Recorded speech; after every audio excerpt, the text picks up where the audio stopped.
Beleza, boa noite aí, Paulo, boa noite, Juan.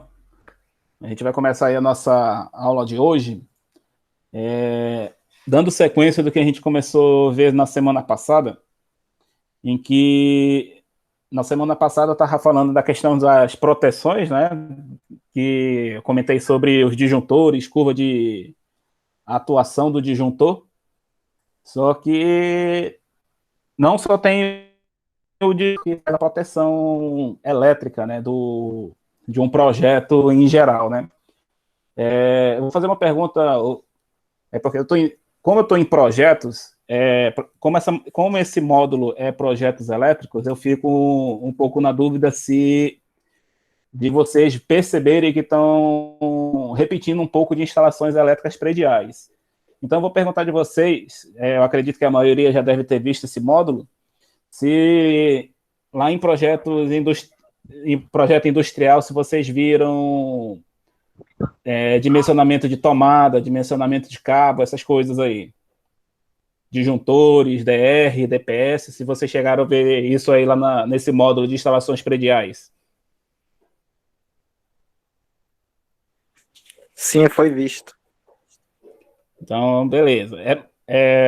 Foi comentado que só não com tanta ênfase na questão da curva de atuação do disjuntor, né? É correto. Beleza.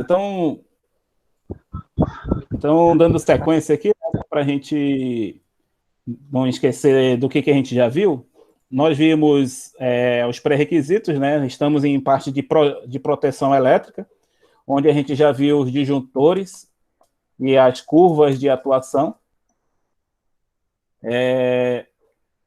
O próximo elemento que faz parte da proteção, que é tanto proteção pessoal como proteção de patrimônio, é o DR, né? Que é o diferencial residual.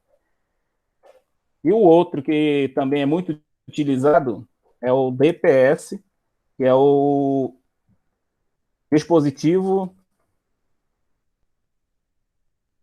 de proteção contra surto, né? Que é o pessoal chama muito ele de para-raio eletrônico, né? E ele é classificado pela sua capacidade de proteção contra surto, né? Então, todos esses dois elementos são complementares, sendo que a norma 5410 ela obriga a utilização do DR em algumas situações, sendo elas classificadas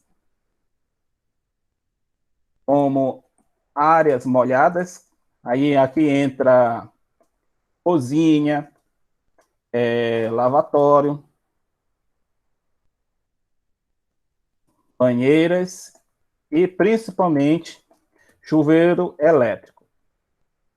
Então, pensou em alguma dessas áreas, com certeza a aplicação do DR ele vai ser primordial em qualquer quadro elétrico que venha a ser projetado. Como praticamente toda casa tem pelo menos cozinha, então você já sabe que pelo menos todo quadro elétrico residencial, por exemplo, ele tem que ter o DR instalado na residência. O DPS, ele depende um pouco de instalação de sistema de aterramento, sistema de como que ele vai ser montado. Então, a norma ele exige a sua instalação mais voltado para a proteção tanto de equipamento como de outros elementos dentro da residência. Ok, pessoal? Sendo que para proteção humana, os DRs têm que ter aplicação com corrente de atuação de 30 miliamperes. Caso os senhores não saibam, ele deve atuar com pelo menos 50% desse valor máximo. Então, a partir de 15 miliamperes,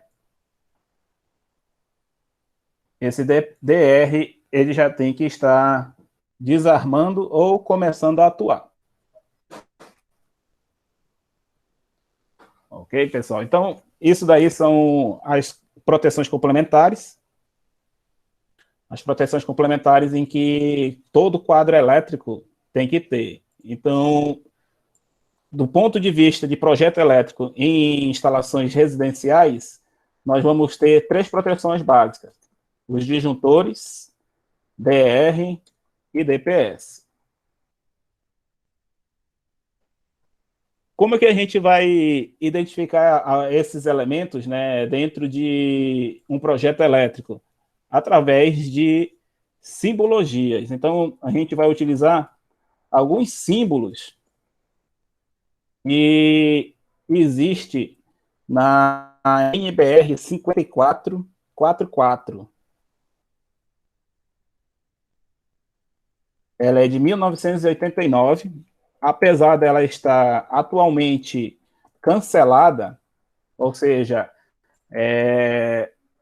essa norma deixou de estar em vigor, porém, essa norma, apesar de ser uma norma bem antiga e hoje não tem uma norma substituta para ela ainda é bastante utilizada devido ao comum de uso dessa norma. Então, para a gente começar a entender as simbologias que a gente utiliza em projetos elétricos, vamos ver as simbologias mais básicas, né, que, por exemplo, utilizadas em tomadas. Então, a simbologia de tomada é aquele triângulo, né? É aquele triângulo parcial. Desculpa, é um triângulo totalmente em branco.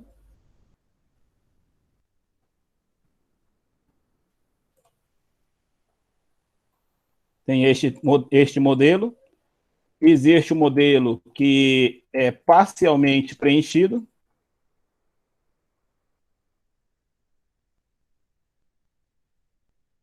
O modelo que é totalmente preenchido, né? Que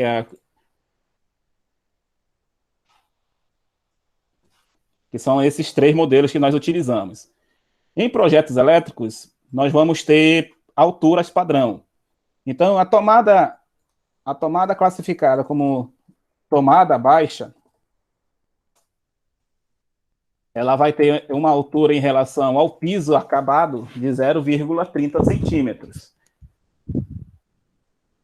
Então, hoje, principalmente, né, em que a gente projeta pontos de utilização, que é o nome definido hoje como tomada, existe muito, por exemplo, em bebedouros, em que a tomada hoje ela é mais embaixo, a gente não precisa de uma tomada alta, uma tomada média para fazer a ligação de bebedouros. Em quartos que hoje tem criado mudo, onde você coloca uma tomada ali próximo, onde está sendo planejado o local onde vai ficar a cama, você planeja um criado mudo e uma tomada próxima ali desse criado mudo, principalmente hoje, em que a gente utiliza muito celular próximo da cama, né, como despertador, essas coisas aí que a gente já está careca de saber dessas informações. Tomadas tomadas médias, ela possui uma altura em torno de 1,20 m do piso acabado. São, para essa altura, tomadas de uso diversos, né? Ou seja, televisão, DVD e outros equipamentos que a gente utiliza a meia altura. Principalmente fogão, deve ser previsto esse tipo de tomada a meia altura devido à utilização aplicada dele dentro da cozinha. Tomadas altas, possui uma altura em torno de 2,10 metros. Algumas literaturas definem como 2,20 metros a 2,30 metros. Normalmente eu vejo 2,10 metros, 2,20 metros. Isso daí a gente utiliza dentro de quartos, por exemplo, como ponto de ligação de ar-condicionado, chuveiros elétricos. Para quem tem cozinha, mora em apartamento que tem, acho que se não me engano é depurador, que é aquele sugador de gordura, né? É previsto esse tipo de tomada. Eu acredito que essas simbologias aí, a gente só está fazendo uma revisão do que vocês provavelmente já devem ter visto em projetos, em instalações elétricas prediais. Mas se alguém não viu ou tiver alguma dúvida, pode perguntar à vontade aí.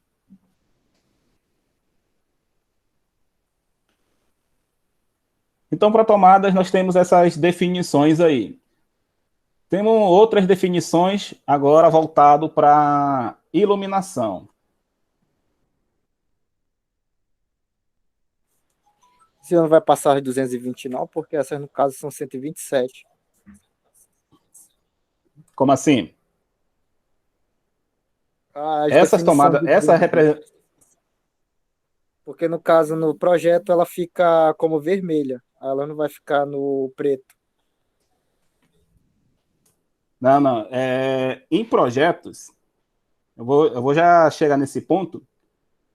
Quem determina se ela vai ser 127 ou 220, por exemplo, se eu fizer esse traço desta forma aqui, ó,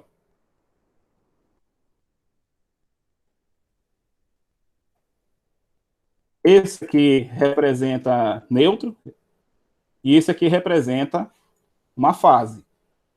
Ou seja, se é fase neutro, 127. Agora, se eu representar através de dois traços, cada traço é uma fase. Então, se tem fase e fase, temos 220. Certo, então.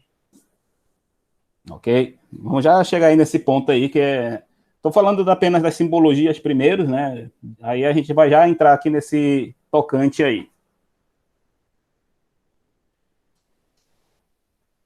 A questão da iluminação, né? A iluminação dentro de um projeto elétrico, nós vemos representado como um círculo, e dentro desse círculo tem três informações principais. A primeira, que a numeração do circuito da iluminação, por exemplo, geralmente a gente classifica a iluminação como circuito 1. Isso não é regra, mas geralmente a gente define primeiro a iluminação porque são as caixinhas de passagem que vai ter dentro do projeto, dentro de um apartamento, por exemplo. Então, como geralmente a gente define primeiro esses pontos, geralmente a iluminação é circuito 1. Representado junto com, dentro desse círculo, uma letra.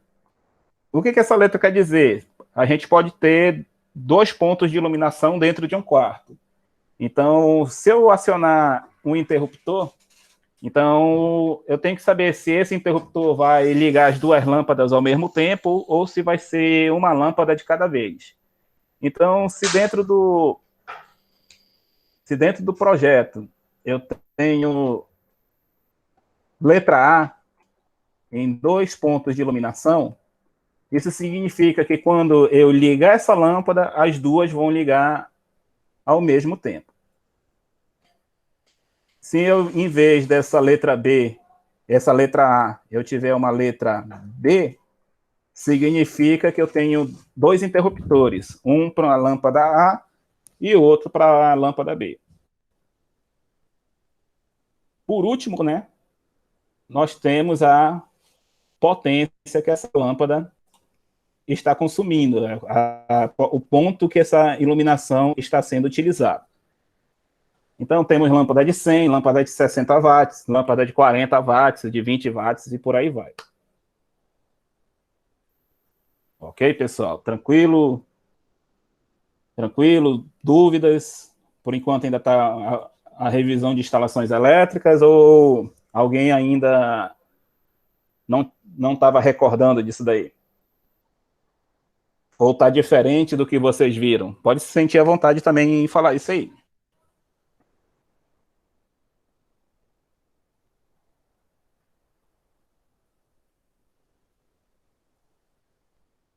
Então, se não tiver nada a comentar por enquanto, vou dar sequência aqui.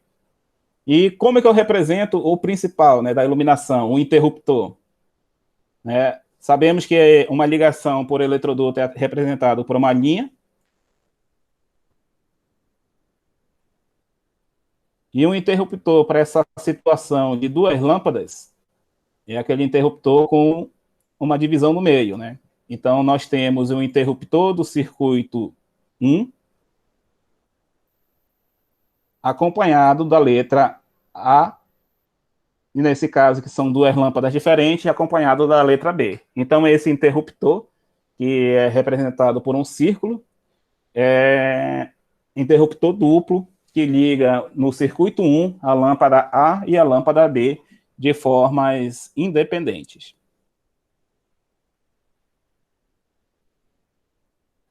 Ok? Vamos já retornar aqui para essa situação da iluminação.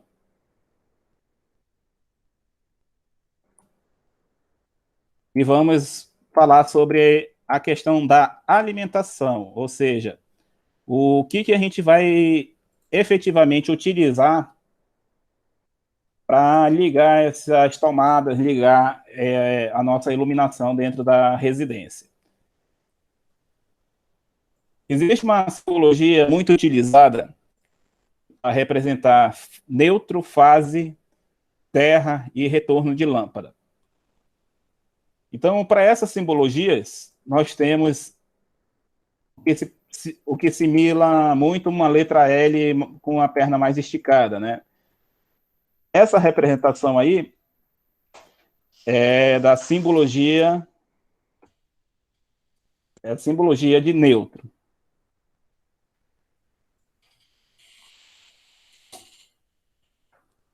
Essa segunda simbologia, um traço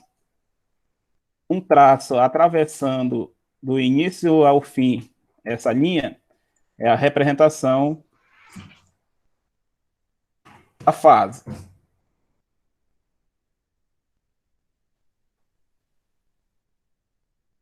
Uma representação que simula, lembra bem a letra T, vem de aterramento.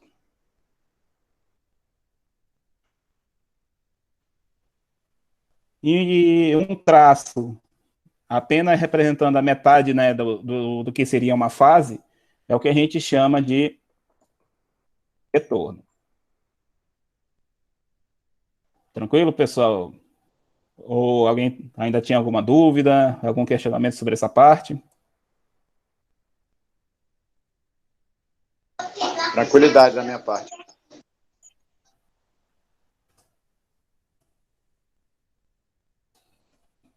Beleza, então vamos recordar aí agora a questão da lâmpada, da lâmpada não, da tomada. Foi justamente o que o colega acabou de perguntar. A tomada dentro do projeto elétrico vai ter representação de cores? De cores, não. E nem adianta pintar ela de vermelho ou outra cor. A instalação dela pode até ser diferente lá, que não sei se é o que você está comentando, mas no papel, ou seja, bater o olho e verificar se a tomada tem na representação lá no projeto esse L, um traço e essa letra T, esse circuito aqui tem que estar acompanhado com um número, vamos dizer que seja o número 2. Então, isso quer dizer que esta tomada pertence ao circuito 2 e, por ser fase neutro terra, ela é uma tomada, se for aqui no Amazonas, 127 volts. A mesma tomada, a 30 centímetros do chão, que é essa representação aí, se ela vir representada com traço, traço, e esta letra T, ou seja, fase, fase, terra, de um circuito 3, por exemplo, quer dizer que esta tomada do circuito 3, por ser fase, fase, ela é uma tomada 220 volts. E todas as duas são a 30 centímetros do chão e vão aparecer no projeto elétrico com a representação totalmente branca.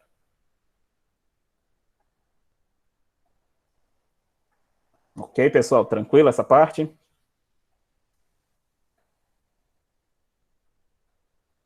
Dúvidas? Se tinha algum relacionado a essa questão da alimentação da tomada, por exemplo?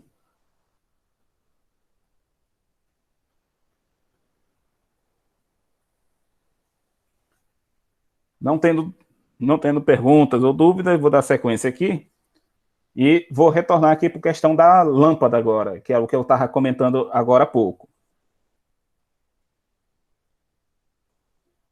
Vamos dizer que esse circuito de duas lâmpadas, a alimentação venha por aqui, por essa lâmpada, ela está entrando pela lâmpada B.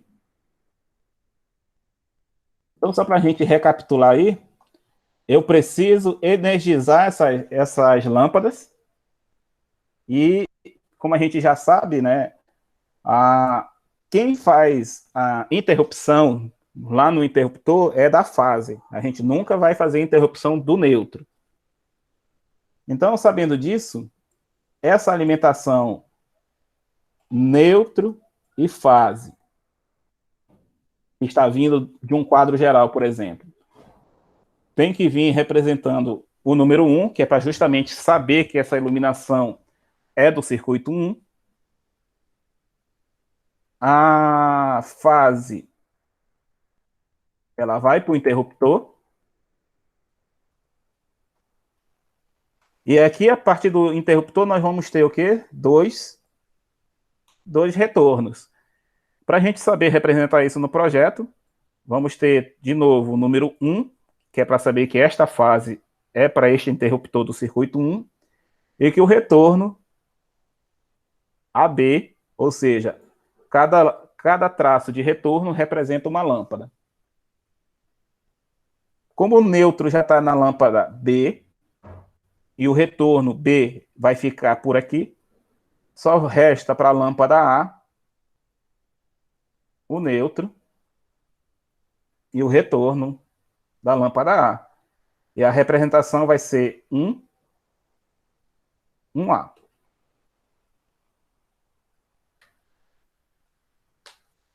Ok, tranquilo? Alguém ainda tem dúvida com relação a essa parte aí? Tranquilo.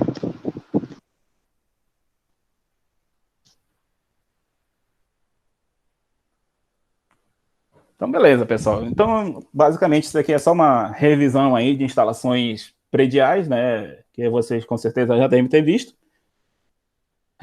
A questão da proteção não, questão da tomada também tem essa definição, né? Se a gente vê neutro, fase, terra, 127, e se tiver duas fases na mesma tomada, nessa representação aí do circuito 3 que eu acabei de colocar, nós vamos ter 220 volts. Devemos lembrar que em projetos também temos algumas regras com questão de cabo, né? Então, por exemplo, neutro, aí sim, na questão da instalação, o neutro vai ser azul no momento da instalação. O aterramento, ele vai ser somente verde ou verde com amarelo. E fase e retorno não tem cor definida. Por padrão, não sei se alguém já trabalhou em construção civil, por padrão, se está utilizando muito preto para fase e amarelo para retorno de lâmpada. Isso daí é para em construtoras. Mas isso daí não quer dizer que seja uma regra. O único cabeamento que possui cor dedicada é justamente o neutro, que é de cor azul, e o aterramento, que é verde ou verde com amarelo.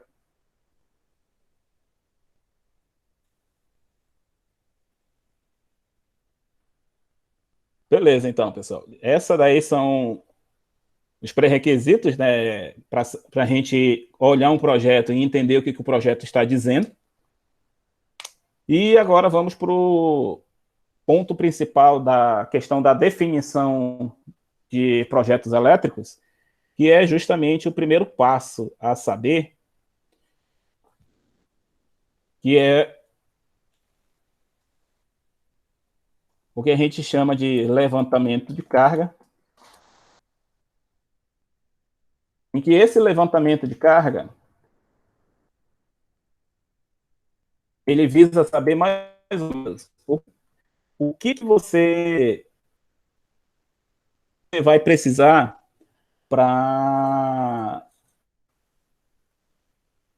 determinar o nível de o quanto de carga você tem dentro da sua instalação elétrica. Então, por exemplo, vou colocar aqui um quadro.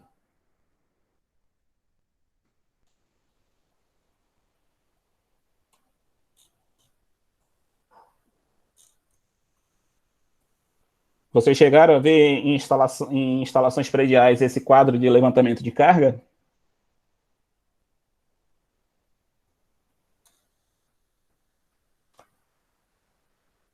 Alguém saberia dizer aí? Eu fiz, mas no meu curso mesmo de predial. Isso aí, eu vi. No módulo de instalações prediais, vocês não chegaram a ver, não, esse quadro aqui.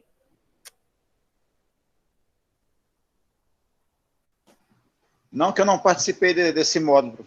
Esse módulo daí eu fiquei reaproveitamento. Beleza. Algum outro colega aí saberia me dizer se vocês já chegaram a ver isso daqui?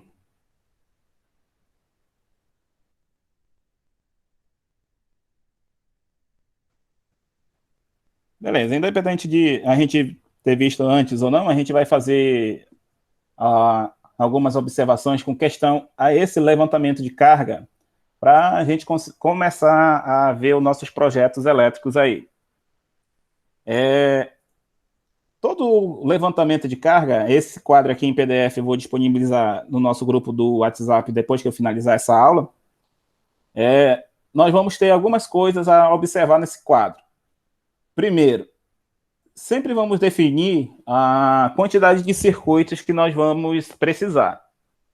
Então tá aqui, circuito 1, 2, 3, até, esse quadro aqui está até número 10, mas pode ser quantos circuitos forem necessários utilizar, você vai complementando com mais linhas no projeto elétrico. Aqui vai ter uma coluna chamada descrição do circuito, que você vai colocar, por exemplo, aqui, esse circuito é um circuito de iluminação, o outro é o circuito de tomada, outro ar-condicionado 1, ar-condicionado 2, cozinha, lavanderia, chuveiro elétrico e por aí vai. Essa divisão de circuitos, a gente vai começar a ver mais à frente, ainda durante essa semana. Só estou explicando aqui como que vocês vão ver esse quadro de cargas, para a gente já começar a compreender o que a gente vai estar vendo nele. E preenchido esses pré-requisitos aqui, né, da descrição do circuito, né, porque você precisa saber o que vai ver dentro desse circuito, dessa quantidade de circuitos aqui, você vai começar a dizer qual é a potência nominal que esse circuito vai ter. Então, por exemplo, vamos dizer que você tem um circuito de iluminação com 10 lâmpadas. Então, eu preciso saber qual é a potência total desse circuito de iluminação. Então, você vai lá no projeto da planta baixa da instalação, que a gente vai estar abordando durante esta semana em sala de aula. Eu estou apresentando o levantamento de carga, esse quadro de levantamento primeiramente, porque eu acredito que seja mais fácil de a gente conseguir compreender aqui. E a questão do critério de carga, eu quero fazer pessoalmente em sala de aula, lembrando que a partir de amanhã a gente já vai estar presencial para o grupo 2, amanhã, terça-feira, vai ser o grupo 2 que vai para o Centec. Então, eu já estou antecipando essa parte aqui do levantamento de carga. Beleza, vamos dizer que lá no circuito de iluminação, você tem 8 pontos de iluminação. A 5410 prevê que cada uma seja de 100 VA, então a gente vai ter 800 aqui. Aqui a gente vai contar novamente também a quantidade de tomadas que vai ter no circuito que você escolher. Então, por exemplo, esse circuito de tomada teve 1.200 watts. O ar-condicionado, 875, é um 7.500. 990, se for um 9.000, por exemplo.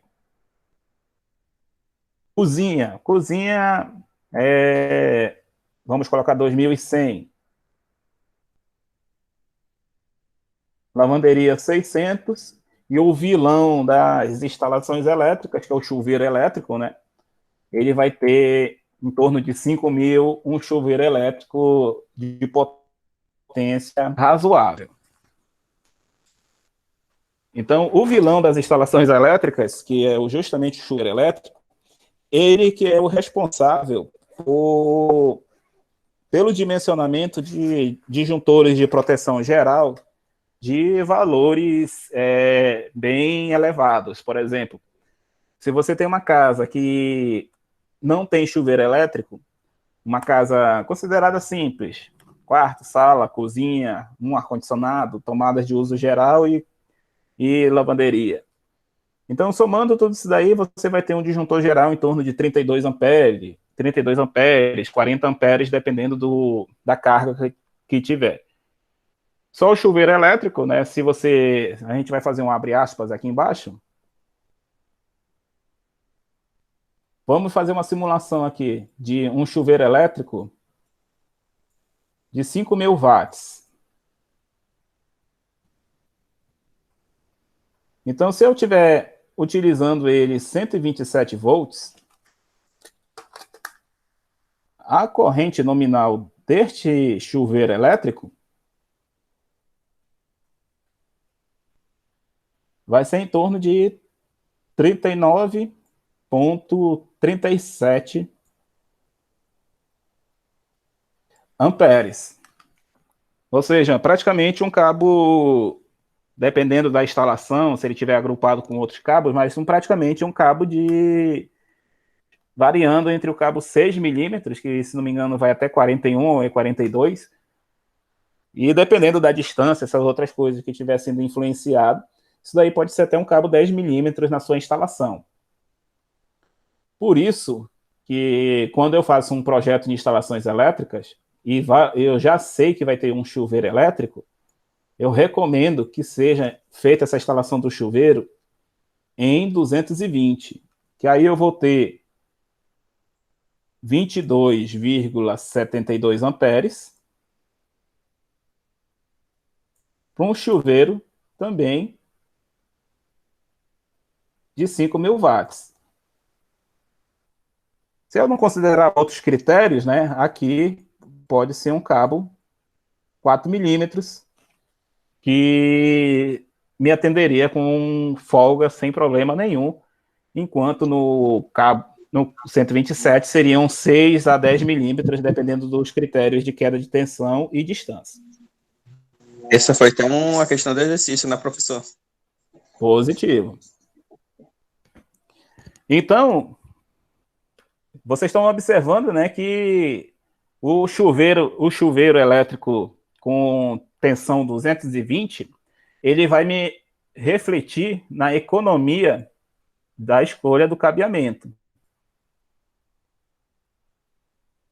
Tá? Vamos dizer que aqui, o cabo que vai me atender aqui, como ele já está no limite do cabo 6 milímetros, eu vou botar o 10 milímetros para não correr o risco de danificar esse cabeamento. Então, olha a diferença de um cabeamento que está sendo utilizado para o outro, só pela modificação da tensão de alimentação.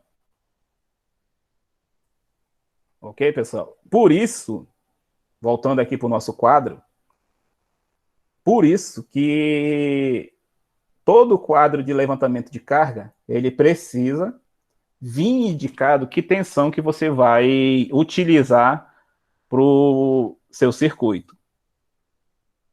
Então, por exemplo, hoje que está com lâmpada LED, que a lâmpada LED fica funcionando tanto em 127 como 220, então você alimentar com 127 ou 220 não vai influenciar tanto assim a questão, principalmente porque a 5410 ela já recomenda para iluminação pelo menos um cabo 1,5. Então vamos considerar que 127 volts para essa potência, nós vamos ter para 800 watts em 127, 6,3 amperes, enquanto um cabo de 1,5 conduz satisfatoriamente 15 a 16 amperes sem sofrer dano nenhum. Nossas tomadas, que vai estar distribuído pela casa. Como a gente mora aqui na região norte, né, aqui em Manaus, nós temos que disponibilizar tomadas de 127 volts. Então, nada adianta você fazer um projeto bem definido, bem organizado, e se você errar na alimentação da tomada que você vai disponibilizar para o seu cliente.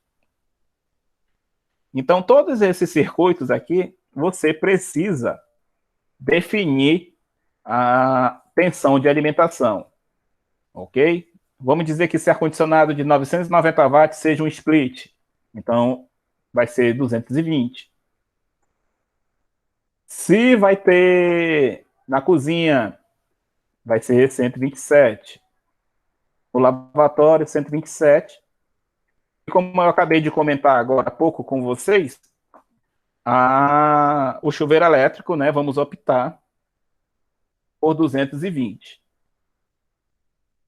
Aqui fica uma dica que eu faço sempre que possível, o chuveiro elétrico, eu sempre vou escolher essa alimentação em 220.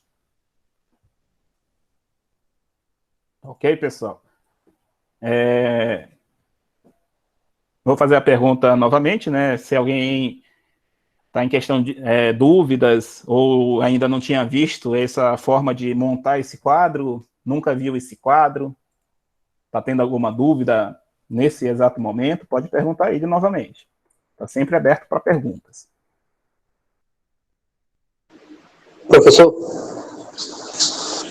Pode perguntar. Não, só uma pergunta aí a respeito do chuveiro elétrico, que na sua opinião, o senhor opta melhor pelo de tensão de 220, né? Mas por que o senhor opta por isso? Só por caso... pela economia? O que é a sua avaliação? Olha só. Beleza. Economia de energia não é esse motivo. Eu vou primeiro mostrar por que não. Economia de cabo. Isso, vai ser pelo cabeamento, porque se eu aumento a tensão, eu aumentei a tensão, a minha corrente, para a mesma potência, a minha corrente ela vai diminuir. Então, por exemplo, em 220, para essa potência de 5.000 watts, eu vou ter uma corrente de 22 amperes. O cabo 4 milímetros, ele conduz 28. Então, eu poderia escolher um cabo 4 milímetros para esse chuveiro, sem problema nenhum. Ok? Só recapitulando Só recapitulando essa fórmula que a gente viu sexta-feira.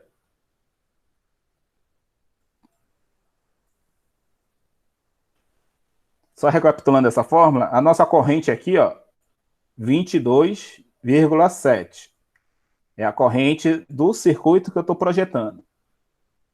O I é do disjuntor. Se não me engano, existe disjuntor de 25 amperes.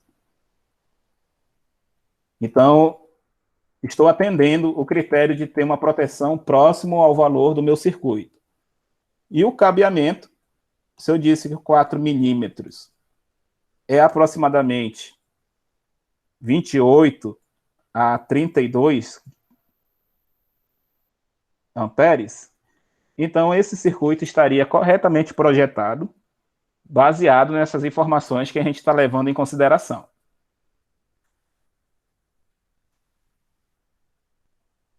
Ok? Respondida aí a pergunta? Sim, professor, sim. Beleza. Então, qual é o próximo passo que a gente vai ter? Pode perguntar, irmão. Não, é só acrescentando a questão lá do colega. É quando tu leva atenção, como o senhor falou, vai diminuir a amperagem. Isso ajuda até nas indústrias. Como assim? Tipo, pega um motor, ele em 220, ele consome 120 amperes. Aí o cabo de 120 amperes custa uma faixa de R$ 40. Aí, dependendo da quantidade de metro que ia precisar, ia dar um valor muito alto. Aí tu ligando em 380, diminui lá para uns 70 amperes. Aí o cabo custa em torno de 23, R$ 25. Já diminui bastante. Dá uma economia.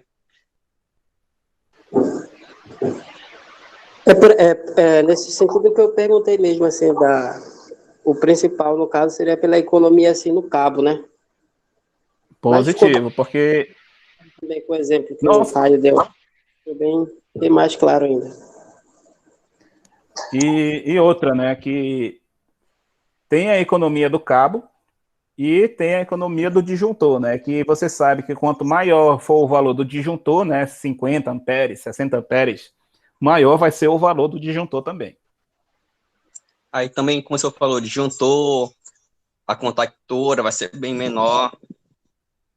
Aí dá uma economia muito mais alta e levando a atenção, porque vai diminuir a amperagem. Positivo. É por isso que, não sei se tem alguém que veio aí da região Nordeste, você vai ver que lá no Ceará, Fortaleza, essa região aí, você deve lembrar aí, quem é dessa região, a tensão nominal da rede, fase para neutro é 220, e fase lá é 380. Beleza? O critério principal é justamente esse, né? Devido à economia. Na questão da geração de energia, né? A gente vai já retornar aí para a nossa tabela. Se eu utilizo um sistema 380, 220, eu já tenho também uma elevação de tensão. A minha distribuição também vai utilizar condutores menores. E o meu consumo, ou seja, na minha residência, também vai ter condutores menores. Se a nossa rede, que é o do caso daqui de Manaus, 127, 220, nós temos uma tensão mais baixa, ou seja, a gente tem corrente circulante na transmissão e na distribuição de valores mais elevados. E isso tem equipamentos mais robustos, equipamentos mais... de capacidade de condução mais robusto para poder funcionar dentro desse sistema.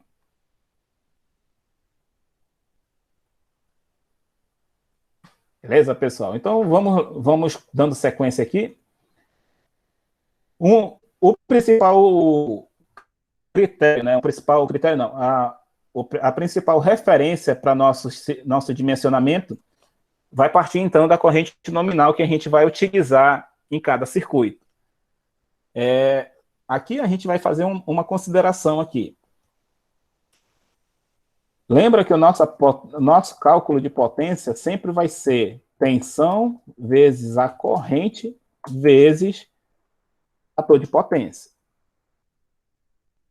Se for, eu vou até escrever aqui embaixo.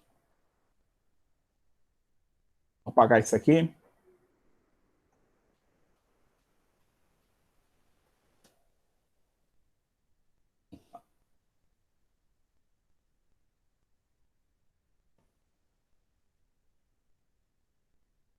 Beleza, então, potência vai ser tensão vezes corrente vezes fator de potência. Fator de potência 1, quando for circuitos resistivos que estiverem sendo utilizados.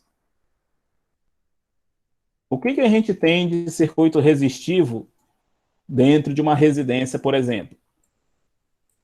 Vamos ter chuveiro elétrico, forno elétrico, ferro de passar,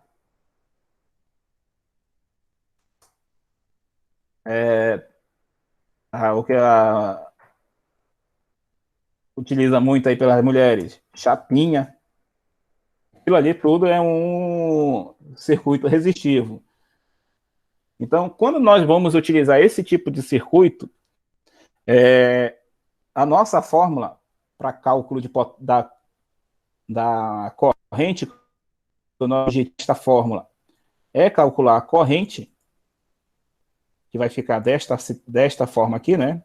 Potência dividido pela tensão vezes o fator de potência. Então, quando a gente tiver circuitos resistivos, potência vai ser, a corrente, desculpa, vai ser potência dividido pela tensão, que é o que vocês devem ter visto desde o início de eletricidade básica, e quando começaram a ver instalações, apareceu esse fator de potência. Olhando aqui a nossa tabela, o que a gente vai ter de fator de potência igual a 1? Vamos ter apenas o chuveiro elétrico, que eu já mencionei agora há pouco, que ele vai ter 22,7 aí de corrente nominal.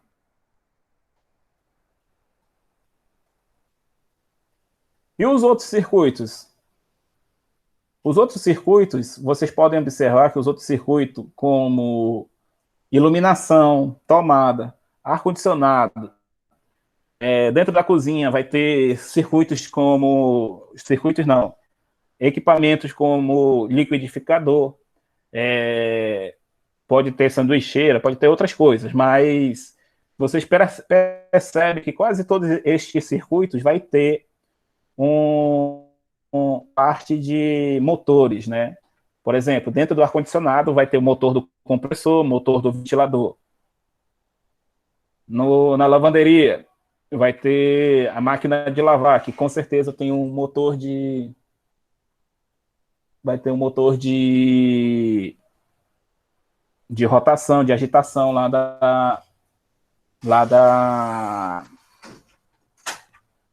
da máquina de lavar. Na iluminação hoje, apesar de não ter motor propriamente dito, mas tem circuito com indutores, essas coisas. Ok, pessoal? Alguma dúvida com relação a esse ponto?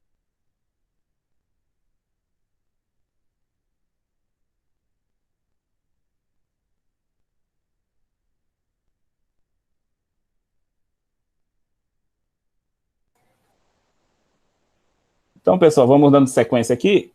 Então, o que a gente vai ter que adotar?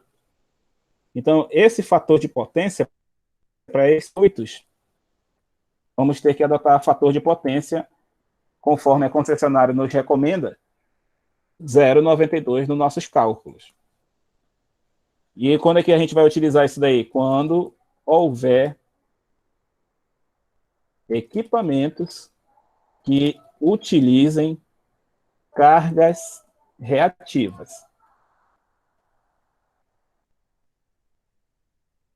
Então, tudo que tiver possibilidade de ter carga reativa, eu vou considerar fator de potência 0,92.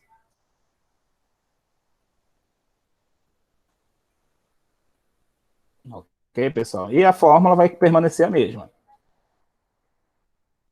A corrente vai ser potência dividido pela tensão em uso vezes 0,92. Vamos calcular aí essa corrente aí para a gente verificar se vai bater nossas contas. Vou calcular aqui, vocês verifiquem na conta aí de vocês se vai bater o mesmo resultado aí. Por exemplo, aqui no circuito de iluminação, 6,84.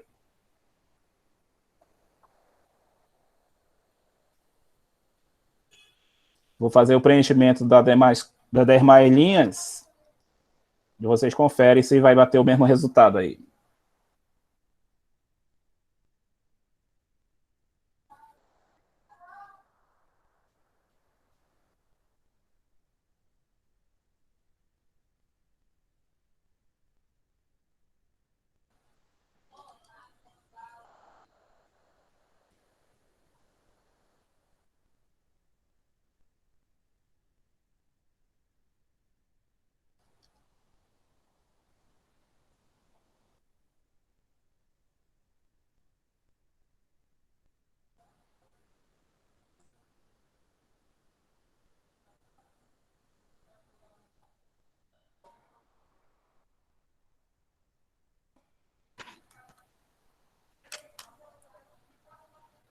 Ok, eu já preenchi aqui, vocês fazem as contas aí e verifiquem se bateu o mesmo resultado aí.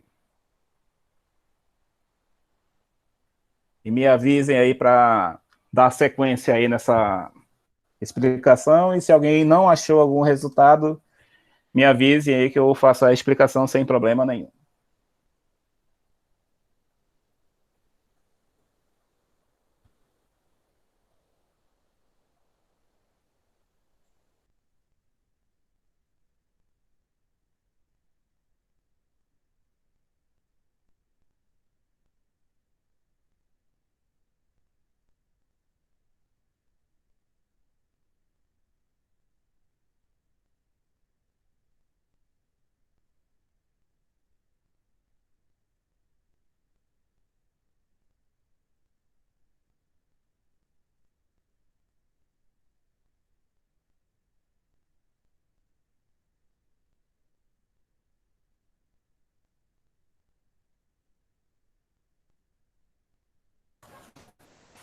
Ok, vocês estão conferindo, estão conseguindo fazer aí, achando esses mesmos valores?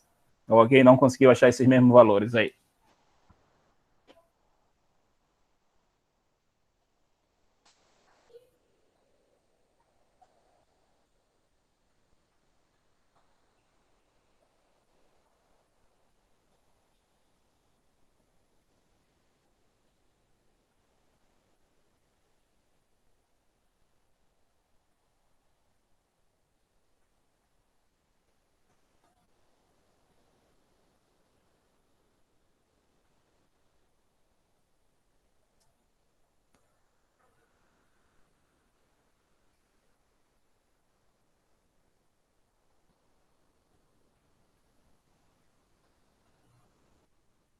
Ok, conseguiram achar aí?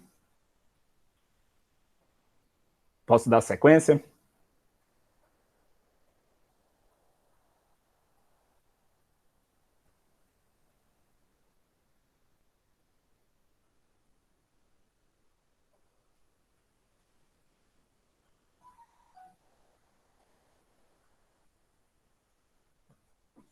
Ok, pessoal, vou dar sequência aqui.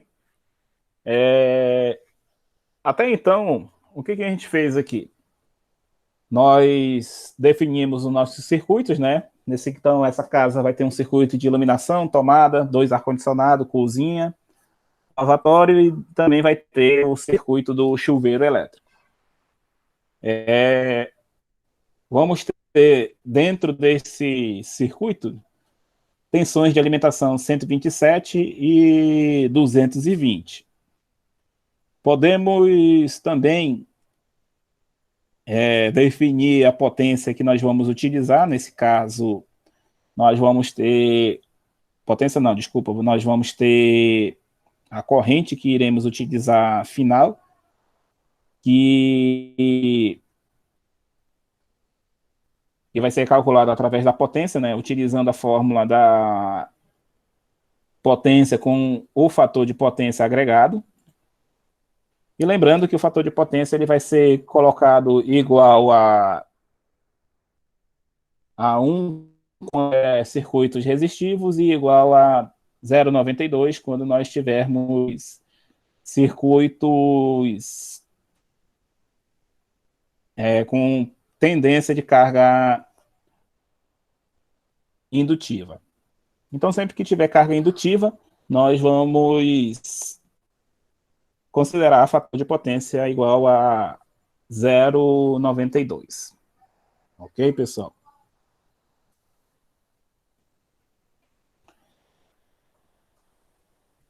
Outra coisa que nós já podemos fazer aqui é saber qual é a nossa carga instalada. Ou seja, o que a gente já tem, considerando tudo que nós vamos instalar dentro dessa residência. Como? Nós vamos fazer o somatório dessa coluna aqui, potência nominal.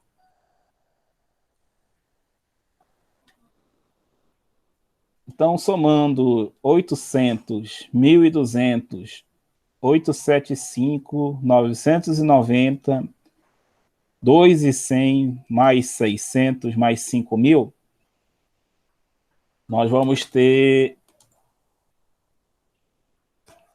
11.565 watts de potência instalada. Ou seja, essa residência vai ter 11,565 kW, kVA, quer dizer. Aqui estamos considerando potência em VA ainda, de carga instalada.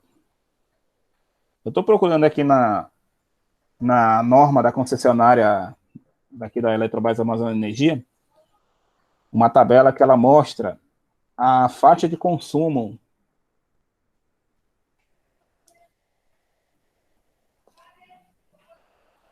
achei.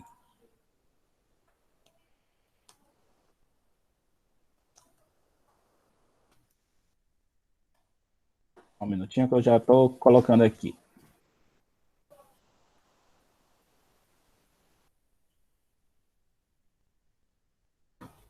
Vou copiar. Copiei a tabela. Estou copiando aqui a potência para a gente olhar aqui onde vai estar classificada aqui a nossa potência consumida, potência instalada. Beleza. Essa tabela ela está disponível no site da Eletrobras Amazonas Energia. Estou copiando o link da norma de instalações elétricas que a nossa concessionária utiliza, já está no nosso grupo do WhatsApp, acabei de colocar lá. E existe essa tabela aqui, deixa eu ver o número aqui para quem for depois da nossa aula consultar. Essa tabela aqui é a tabela 07.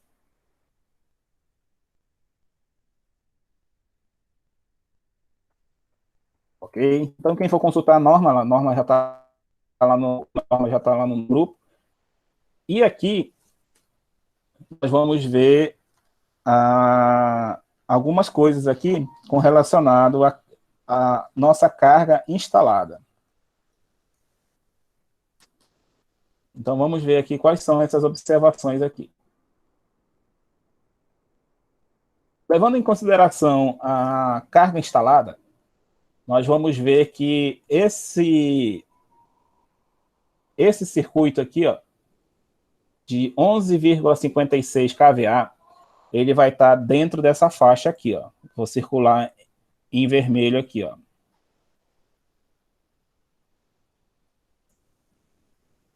Opa, circulei demais.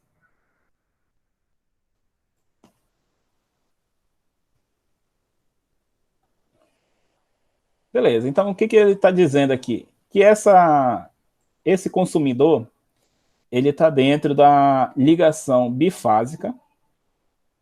Ok, pessoal? Então, esse consumidor bifásico, ele está atendendo a faixa B3. E o que é essa faixa B3? É toda a carga instalada entre 10.1 a 15 quilowatts. E a nossa carga instalada está aqui dentro dessa faixa.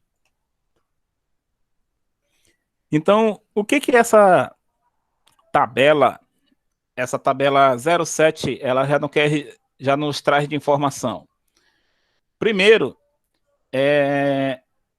qual vai ser o nosso cabo de entrada da nossa alimentação? Olha aqui, ó, ramal de entrada e de saída. Ele está dizendo aqui que é o condutor de fase e neutro, são são condutores de 16 milímetros, tanto para a fase como para o neutro. Sem fazer contas, a tabela 07 da norma da concessionária, ela já traz em consideração o disjuntor, considerando essa carga instalada. E esse disjuntor que ele está dizendo é um disjuntor de 60 amperes para essa carga instalada. Qual vai ser o eletroduto que vai ser considerado aí? Um eletroduto de 20 milímetros, ou seja, um eletroduto, se não me engano, acho que vai ser 3 quartos, não. Deixa eu verificar aqui só um momento. 20 milímetros é meia? Não, então acho que... Então essa... Não, 20 milímetros não é meia, não. Não, é verdade, é meia polegada. Seria meia polegada, mas acho que esse item aí talvez esteja errado, que ele não vai passar 3 condutores de 16, por exemplo, com 20 milímetros, não. Isso aí eu tenho certeza que ele não vai conseguir. Verdade. Então, talvez aqui a gente até possa estar vendo uma discrepância aqui da norma. Ok, pessoal? E o condutor de aterramento, essa norma da concessionária, ela está um pouco contraditória com a NBR 5410. Porque o que ela está dizendo aqui? Se nós estamos utilizando condutores de 16 milímetros, deixa eu só conferir aqui uma informação que eu estou procurando aqui.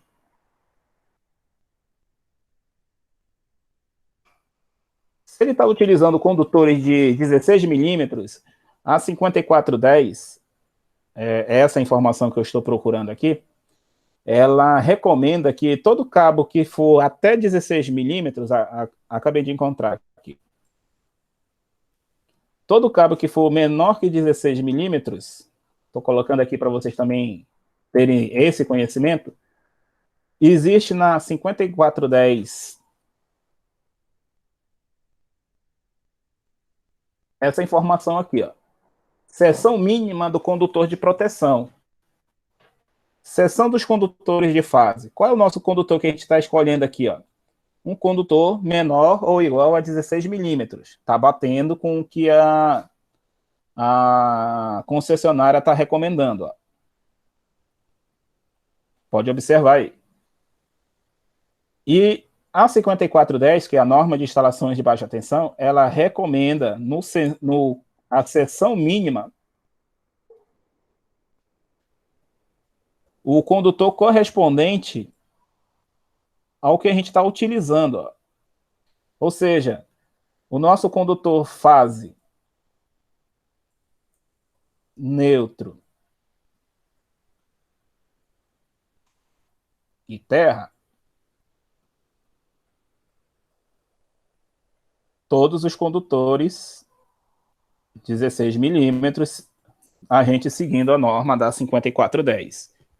Aí vocês podem me perguntar, então qual qual norma eu sigo? Da concessionária ou da 5410? Na minha opinião, você vai escolher a norma que for mais rigorosa na questão da proteção elétrica em geral. Então, por exemplo, eu estou vendo que a 5410 ela está sendo mais rigorosa porque ela está dizendo que eu devo escolher o cabo de mesma seção.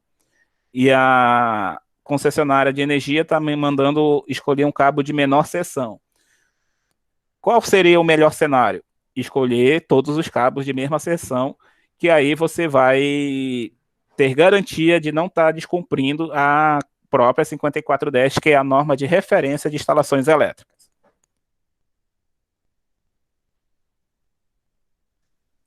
Ok, pessoal? E se a gente fosse fazer o cálculo da corrente nominal, da corrente desse disjuntor? Vamos fazer aqui essa conta aqui.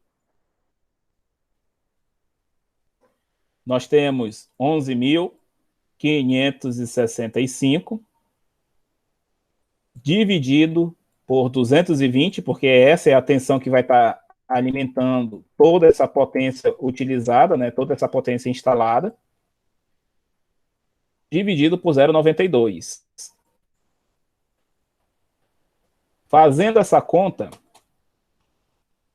11.565 por 220, 0,92, vocês vão ver que a corrente que este circuito vai demandar, vai requerer 57,14 amperes. Qual seria o disjuntor escolhido para essa situação?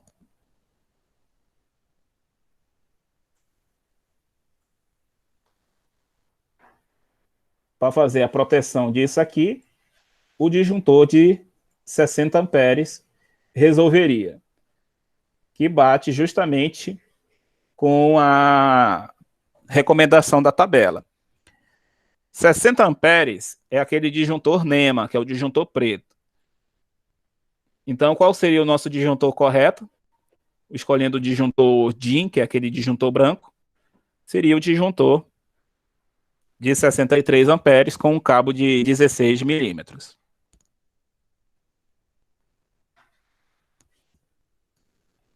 Ok, pessoal?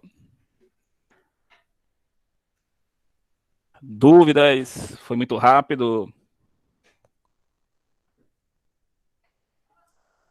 Ou já tinham esse conhecimento?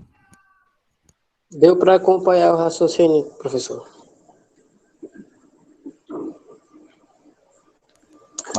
Mas já tinham visto em instalações prediais? Olha Ou só, ainda essa não? tabela aí não. Essa tabela que sou passo em cima, eu ainda não tinha visto, não, particularmente. Essa aqui. Isso.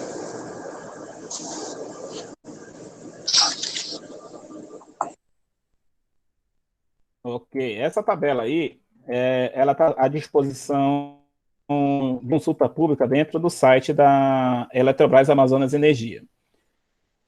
Exceto do eletroduto, né, que eu não estou concordando aqui com esse eletroduto de 20 milímetros, exceto essa indicação, essas faixas de potência podem ser atendidas sem problema nenhum por essa tabela aqui. E até ela é referência para você saber se a sua carga instalada vai ser uma carga monofásica ou bifásica também. Professor? Pode falar. Até porque a norma fala que o eletroduto tem que ocupar, tipo, a fiação dentro do eletroduto tem que ocupar 40% e deixar assim 60% livre, não é? Caso para não superaquecer. E voltando para aquela tabela lá, o professor já tinha mencionado sim lá no curso. Fala que condutores da mesma seção, até 16 milímetros, seria da mesma faixa. Isso. Não, a de baixo. A do aterramento. Aí cabos de 16 até 35 milímetros, cabos de 16 por terra. Aí cabos de 35 milímetros para cima, teria metade da seção do condutor, da fase. De 70 milímetros seria o de 35, condutor terra. Positivo. Isso daí é o que a 5410 ela recomenda. Isso se você não quiser fazer cálculo, né? Vamos dizer assim, né? Porque na própria 5410 ela tem um cálculo que você faz para determinar o condutor na ponta do lápis, vamos dizer assim. Você vai fazer a conta de todos os critérios que você está utilizando para poder determinar o condutor. Só que esse daí é mais para você. É porque também fala, tipo, condutores diferentes, tipo, um condutor é de cobre, tipo, outro é de alumínio, é referente a isso também, nessa mesma tabela, 50, o item acima fala que condutores diferentes vai ser adotado um cálculo diferente também. Só vai ser seguida essa tabela se os condutores forem da mesma... Não, do mesmo... Da mesma como é que é o bitola. nome? Da mesma Não, bitola. é mesmo material, tipo. Se for de cobre, vai valer... Essa tabela vale. Se for, tipo, cobre no condutor e outro de alumínio, já não vai valer exatamente. Tem uma outra regra também. Isso, a regra, só para colocar aqui, vou colocar aqui, o cálculo que faria seria este aqui, ó. Que aí você vai determinar a corrente de curto-circuito, o tempo desse curto-circuito e o fator K, que depende do material do condutor, que é o que você está falando. Se for condutores diferentes, vai depender do condutor que está sendo utilizado.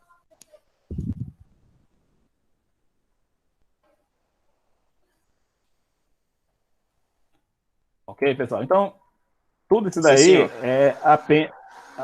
daí é apenas o nosso condutor de entrada. Só que a gente ainda vai tratar melhor ainda esse critério aí, porque vocês podem observar que esse critério da tabela, está considerando o quê? Carga instalada. Vou até colocar, cadê? Está bem aqui, ó. Vocês saberiam me dizer o que é a carga instalada de uma residência? Pelo que eu estou apresentando aqui?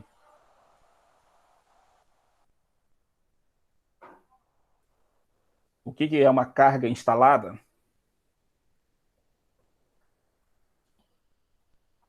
A carga instalada nada mais é do que tudo aquilo, por exemplo, está aqui, ó, iluminação, tomada, ar-condicionado, cozinha, tudo isso daí, cada um tem sua potência nominal. Está até escrito aqui na coluna.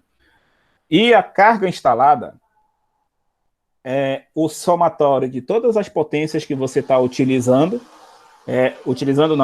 que você está prevendo utilizar, e a carga instalada é a carga que, se porventura você fosse ligar tudo ao mesmo tempo, é o máximo que ela iria consumir dentro da sua residência. Então, vamos dizer que eu chegue num dia e ligue todas as tomadas, todas as iluminações, ar-condicionado, cozinha, o máximo que eu ia conseguir para consumir seria 11,56 kW. kVA, quer dizer. E eu faço a seguinte pergunta: é possível eu conseguir utilizar todo o tempo dentro de uma residência? Na opinião de vocês, você acha que é possível tudo que está dentro da casa ser utilizado ao mesmo tempo?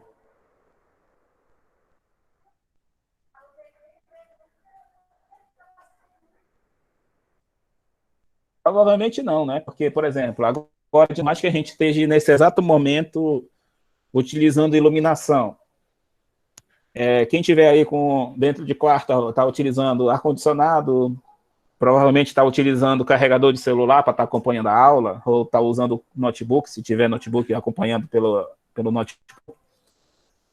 E você, a não ser que você esteja assistindo pela televisão, o link, com certeza sua televisão deve estar desligada, deve ter outras áreas da sua residência ou com a iluminação apagada, ou tomadas sem estar utilizando.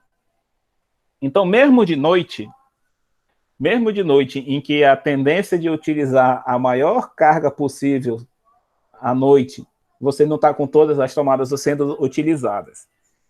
Então, para isso daí, essa carga instalada, ela é apenas uma referência ao cabeamento máximo que eu posso escolher.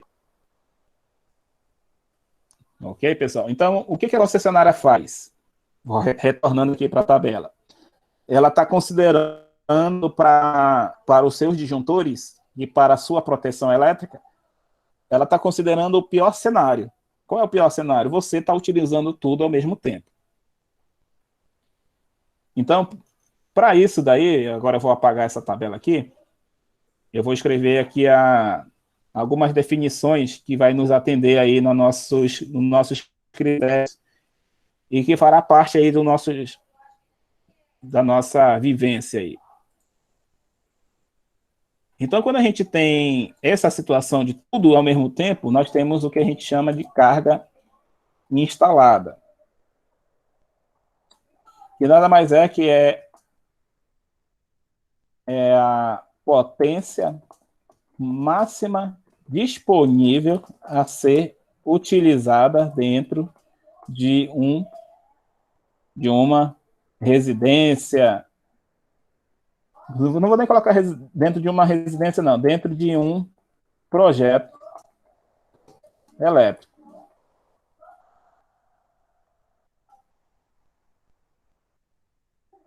Ok, pessoal? Então, se você tem uma casa com 10 tomadas, as 10 tomadas, cada uma com 100 VA, então você tem 1000 VA de potência instalada nas tomadas.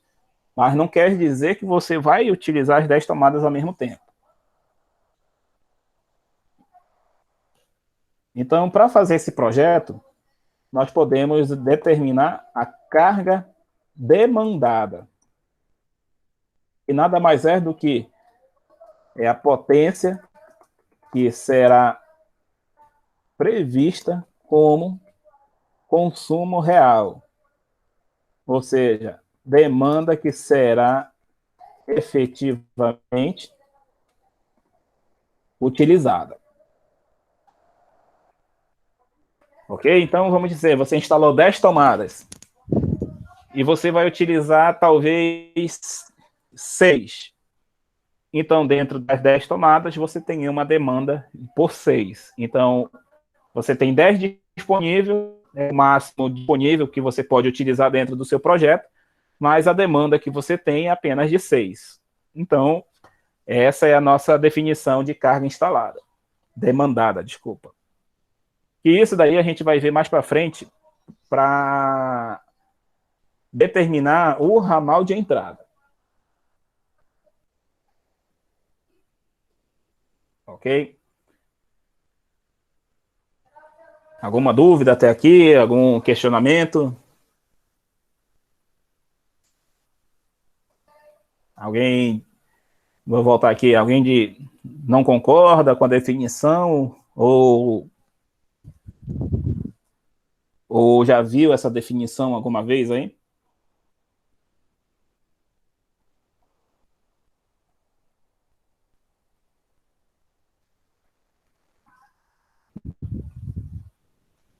Então, agora eu vou fazer a seguinte pergunta. Vocês sabem o que é FCA e FCT? O que são essas siglas? Alguém saberia dizer o que isso daí significa?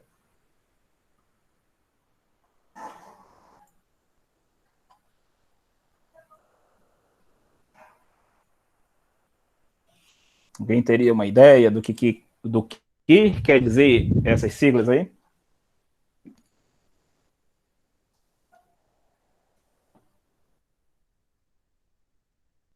FCA e FCT são dois fatores que nós utilizamos dentro do projeto elétrico para determinar o nosso condutor final. Ou seja, a gente está sempre falando, por exemplo, vou falar bem aqui, nós dizemos que o condutor de 2,5 Nós sempre dizemos que o condutor 2,5 ele conduz 21 amperes. 21, 22, né? Depende aí do que você, da onde você está vendo aí. Mas eu pergunto, ele sempre vai conduzir esses 21 amperes, independente da condição que ele esteja? Alguém saberia me dizer aí? É 21 amperes em qualquer situação. Estaria correta essa afirmação?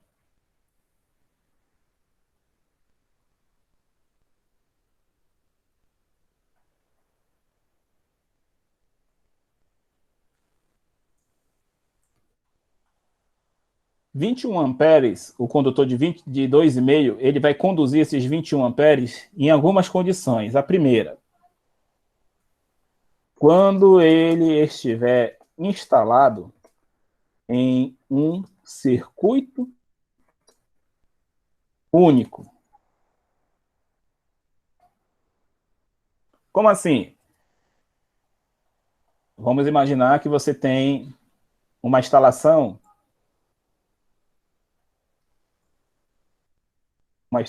que está vindo do quadro geral. Esse quadro geral está saindo uma alimentação através de um eletroduto.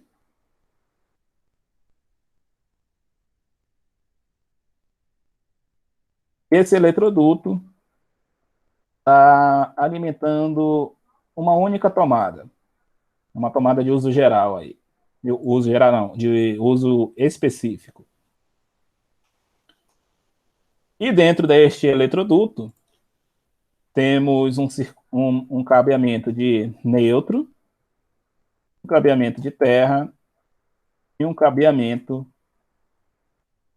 de fase. Vamos dizer que este circuito tem uma numeração 1 e esta tomada é circuito 1. Então, esse cabo de 2,5,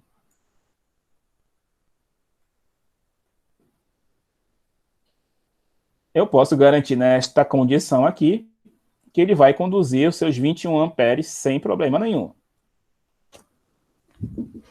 Por quê? Porque não tem outro circuito instalado, só tem ele instalado. Então, quando eu digo que o condutor de 2,5, por exemplo, ele vai me conduzir 21 amperes, um dos requisitos para ele fazer isso é ser instalado em circuito único. Esse é o primeiro critério. Qual é o segundo critério que também tem que estar sendo adotado? Caso vocês não saibam, o segundo critério, ele deve estar submetido a uma temperatura ambiente de 30 graus Celsius.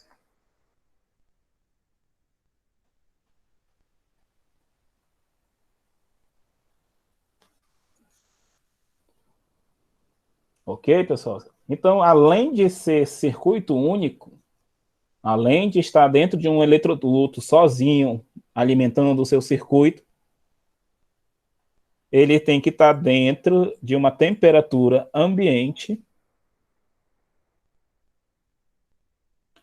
de 30 graus Celsius. Fugiu dessa temperatura, ou você começou a passar, por exemplo, daqui para cá, daqui desse ponto, você vai alimentar um outro circuito, um circuito 2 de tomada.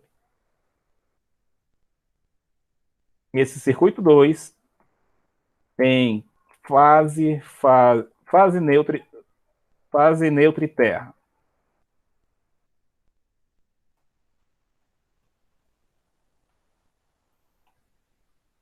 E ele só tem este mesmo caminho que está passando do circuito 1. Então, este circuito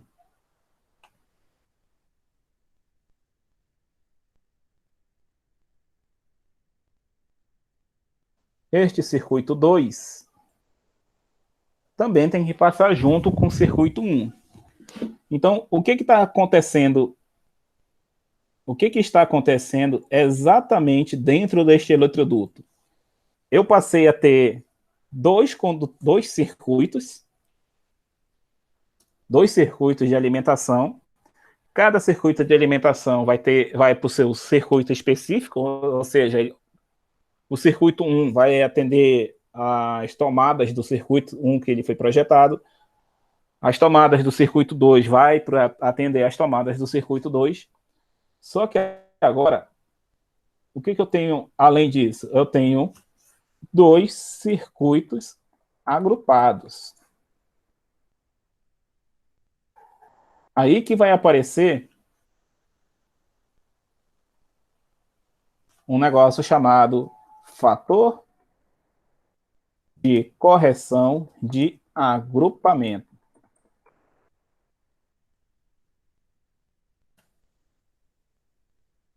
Ele leva esse nome porque ele vai fazer o nosso FCA. Ele vai levar este nome para poder fazer a correção do agrupamento de circuitos. Fazer o agrupamento de circuitos que existe dentro de eletrodutos. E isso daí é totalmente normal acontecer, né? Porque é muito difícil você ter circuitos que atendam um único circuito dentro de um eletroduto. E isso, vou abrir mais aqui um pouquinho.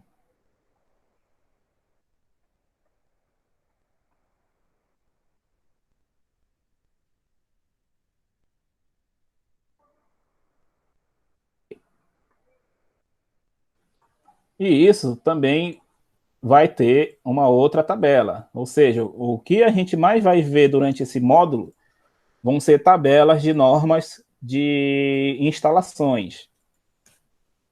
Essa tabela aqui é a tabela, deixa eu só conferir o número, tabela 42 da NBR 5410 novamente. Então, vocês estão vendo aí que a 5410 vai ser a nossa norma de referência a ser considerado sempre nas instalações elétricas de baixa tensão. Volto a fazer aquela pergunta, né? Se alguém dos senhores já viu essa tabela, desconhece essa tabela, nunca viu essa tabela. Teria como me dar essa resposta aí?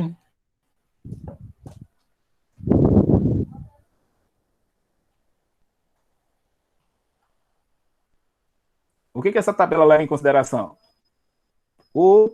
A informação mais direta está aqui em cima.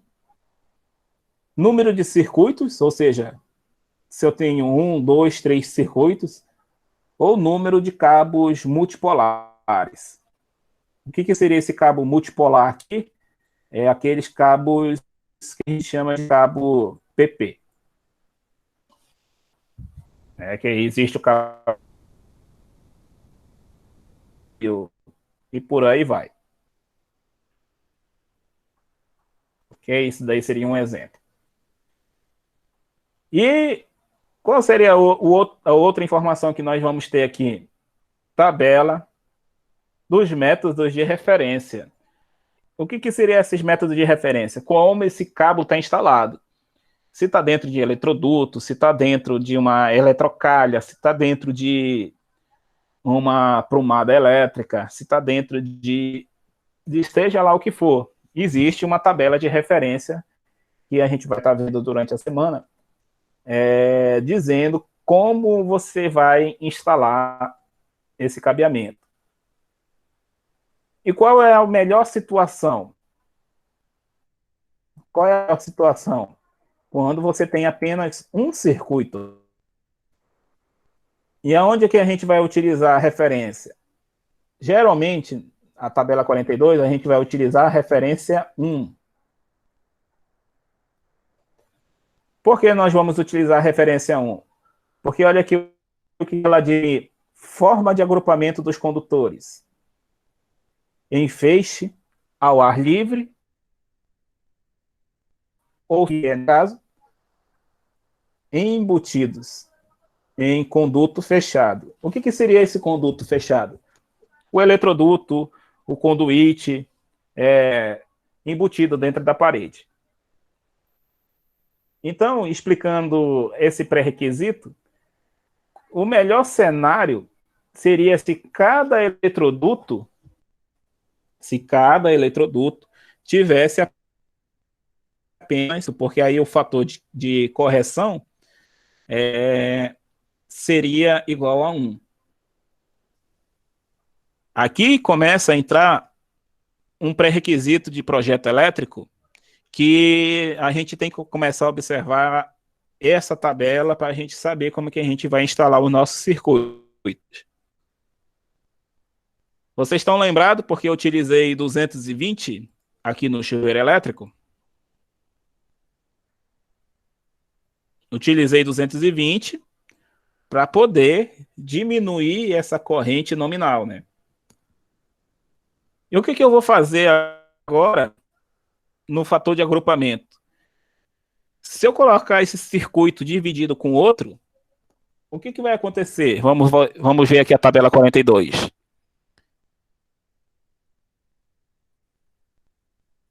Ele vai ter um fator 0,8 de correção. Então, o que vai acontecer? Se esse circuito de chuveiro passar junto com um circuito de iluminação, por exemplo, eu já tenho que aplicar fator de correção de agrupamento. Porque esse fator de agrupamento, ele não diz que circuito está sendo passado junto. Ele não diz, o circuito de iluminação é um tipo de valor, o circuito da tomada pode ser outro tipo. Não, ele diz, agrupou com outro circuito, fator de agrupamento tem que ser aplicado. E como que seria a aplicação desse fator de agrupamento? A nova corrente, ela vai levar em consideração esse critério aqui, ó. A corrente que eu já calculei, dividido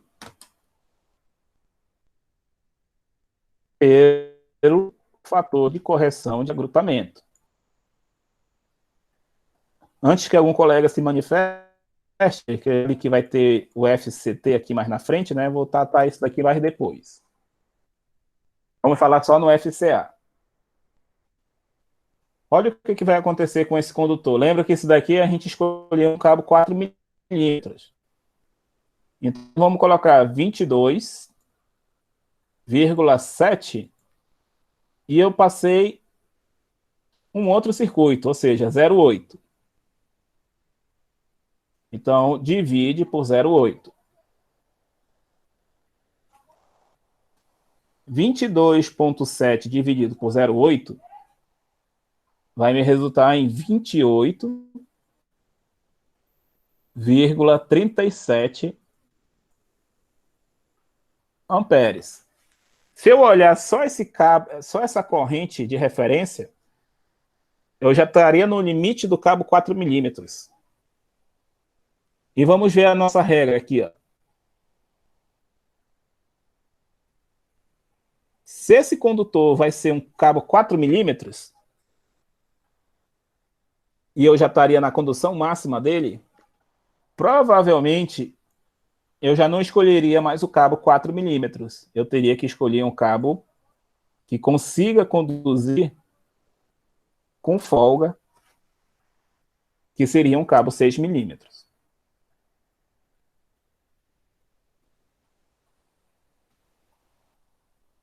Vamos dizer que eu não passei 2 circuitos. Eu fui mais audacioso. Passei 3. Não, vamos ser mais audacioso ainda. Passei esse circuito de chuveiro com 4 circuitos. Olha o meu fator de correção. 0,65. Vamos refazer esse cálculo com 0,65 para o chuveiro elétrico novamente.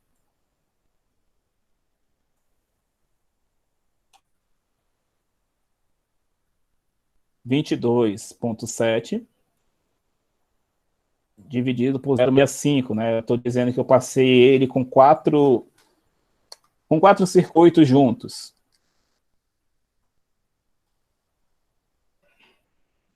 Seria 34,92 amperes.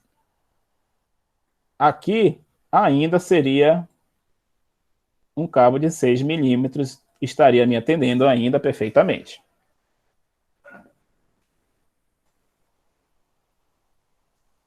Então quer dizer, antes que alguém pergunte, então quer dizer que quanto mais cabos eu estiver passando, maior vai ser minha corrente em agrupamento? Não é isso que está acontecendo. O que está acontecendo? É que quanto mais condutores, mais circuitos eu estou agregando no mesmo eletroduto, o que está acontecendo é que eu estou perdendo eficiência. Eu estou perdendo a eficiência da condução do meu cabo original. E se eu estou perdendo a eficiência do meu cabo original, o que eu tenho que fazer para compensar? Eu tenho que aumentar a bitola desse cabeamento. Ok, pessoal?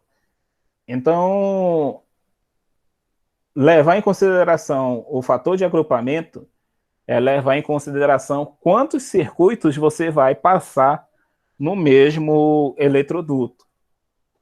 Então, qual é a dica que eu já antecipo para vocês? Que quanto mais circuitos vocês estiverem saindo do quadro de distribuição de vocês, mais eletrodutos, desculpa, que circuitos vai depender do projeto, né? Pode ser um projeto que tenha 12 circuitos, isso aí vocês não vão ter como diminuir, porque já é exigência do projeto. Mas a dica que eu deixo como recomendação é que quanto mais eletrodutos vocês tiverem disponíveis para sair do quadro, menor vai ser esse fator de agrupamento. Então, faz sentido você ter um quadro de distribuição com 7 circuitos, que nem aqui a gente está montando, e você ter apenas 2 eletrodutos saindo, a primeira coisa que já vai acontecer é que se eu tiver só 2 eletrodutos, eu tenho que fazer alguma coisa. Ou eu aumento a bitola do meu do meu eletroduto, para poder todo esse monte de cabo passar. E a segunda coisa que vai acontecer é que eu tenho que fazer o fator de agrupamento, né? Fazer a correção desse agrupamento de vários circuitos no mesmo eletroduto. Ok, pessoal? Então essas explicações aqui que eu estou dando, com relação a apenas ao fator de correção de agrupamento, que vai levar em consideração alguns valores que vamos preencher aqui. Temos o outro fator, que é o fator de correção de temperatura, porém, como a explicação dele é um pouquinho demorada e também tem outra tabela a apresentar, para poder a gente conseguir preencher corrente corrigida, escolher o cabo efetivamente e escolher o nosso disjuntor de proteção, eu vou dar uma parada aqui na explicação, no fator de correção de agrupamento. Amanhã, para o pessoal do grupo 2, a nossa aula já vai ser presencial. E o pessoal do grupo 1, eu vou terminar de elaborar um material que eu pretendo mandar no nosso grupo do WhatsApp, para o pessoal que ficar em sala, para poder também saber o que está sendo tratado dentro de sala de aula. Ok, pessoal? Faço aquela pergunta novamente, né, que eu sempre faço de vocês. Se essa explicação que eu estou passando foi muito rápida, ou se alguém está em dúvida aqui do que está sendo passado. Isso daqui seria mais ou menos ainda instalações elétricas prediais, né, só que vendo mais alguns detalhes. e pergunto se tudo aqui, tudo que foi passado já é revisão para a sociedade ou uma nova.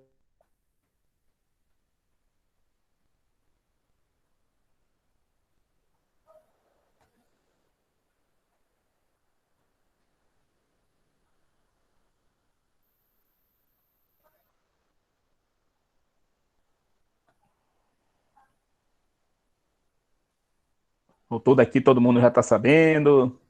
E aí amanhã a gente vai dar sequência do preenchimento dessa tabela. Para a gente finalizar, não. Concluir pelo menos esse levantamento de carga aqui.